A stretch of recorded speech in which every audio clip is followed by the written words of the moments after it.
शेतकरी नेते रविकांत तुपकर आपल्या शेकडो समर्थकांसह मुंबईला निघाले होते। शेतकऱ्यांचा सातबारा कोरा करण्यासाठी समुद्रात बुडविण्याचं आंदोलन होतं। शेतकऱ्यांच्या कर्जमाफीसाठी हे सर्व शेतकरी गनिमी काव्याने निघाले होते। मात्र खालापूर पोलिसांनी नढाळ येथील पंचायत मंदिरात त्यांना रोखून धरले आहे। मुंबईकडे जाणाऱ्या शेतकऱ्यांच्या गाड्या रोखण्यात आलेल्या आहेत। या धरपकडीमुळे मोठी खळबळ उडाली असून मध्यरात्री पोलिसांनी ही कारवाई केल्याचा आरोप आता शेतकरी बांधवांकडून केला जातोय। नढाळ येथे जमलेल्या शेतकऱ्यांनी हे आंदोलन थांबणार नाही आणि कर्जाचा बोजा असलेले शेतकऱ्यांचे सातबारे आणि सोयाबीन आणि कापूस अरबी समुद्रात बुडवणारच असा इशारा आता दिला आहे। इंग्रजाला सुद्धा लाजवेल अशा पद्धतीचं काम बुलढाणा पोलिसांनी काल केलं। शेतकऱ्यांचं आंदोलन शांततेच्या मार्गाने आज मुंबईमध्ये होणार आहे आणि अशा परिस्थितीमध्ये बुलढाणा जिल्ह्यातून 250 गाड्या या मुंबईच्या आंदोलनासाठी येणार होत्या।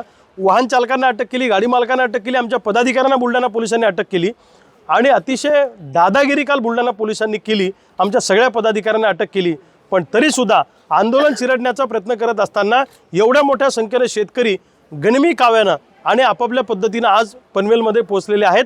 आम्ही आता या ठिकाणी बैठक घेणार आहे। बैठक घेऊन आम्ही ठरवणार आहोत पुढची दिशा काय करायची। प्रचंड पोलीस बंदोबस्त लावून आंदोलन चिरडण्याचा प्रयत्न जर का सरकार करणार असेल तर आम्ही सरकारला सांगणार आहोत, आम्हाला गोळ्या घाला, आम्हाला मारून टाकता। जर का आम्हाला अडवाडवीचा प्रयत्न केला तर रक्ताची पाठ वाहतील, पण आम्ही शांततेच्या मार्गाने आंदोलन करणार। आमची भूमिका एकच आहे, अरबी समुद्रामध्ये जाऊन सातबारे कर्जाचे सोडायचे आणि आम्ही कर्जमुक्त झालो अशी घोषणा करायची।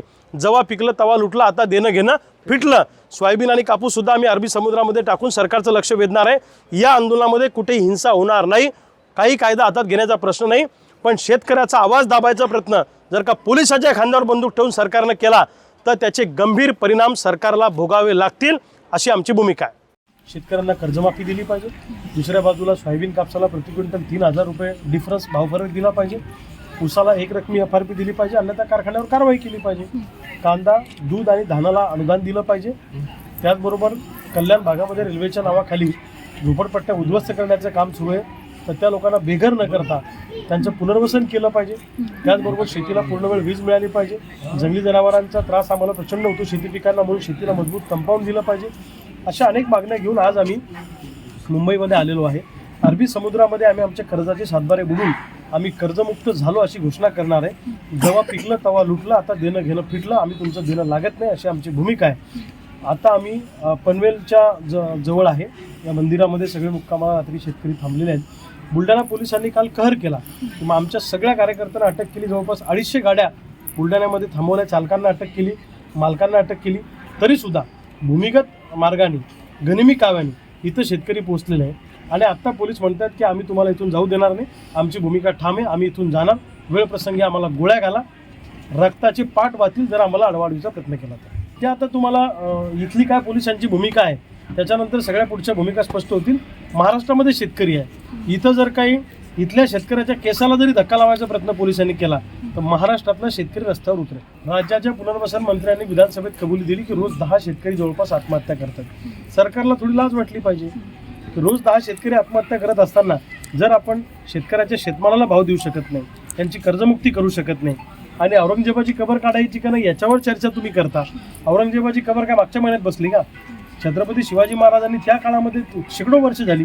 आज मुख्य प्रश्नापासून लक्ष डायव्हर्ट करण्याचा प्रयत्न सरकार करत आहे आणि आमच्या शेतकऱ्यांच्या पोरांचा संयम तुटायची वाट सरकारने पाहू नये, अन्यथा जर आम्ही आत्महत्या करण्याच्या मूडमध्ये आहेत सगळे शेतकरी, मरताव क्या नाही करता, जो माणूस मरायला तयार असतो तो मारायला तयार असतो।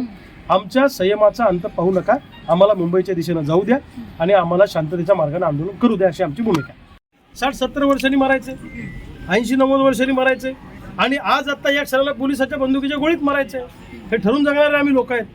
100 केसेस आम्ही अंगावर घेतल्या शेतकऱ्यांसाठी। शहीद भगतसिंगांनी, सुभाषबाबूंनी, क्रांतिसिंह नाना पाटलांनी स्वातंत्र्यासाठी जसं बलिदान दिलं तसं शेतकऱ्यांसाठी आज बलिदान द्यायची आमची तयारी आहे।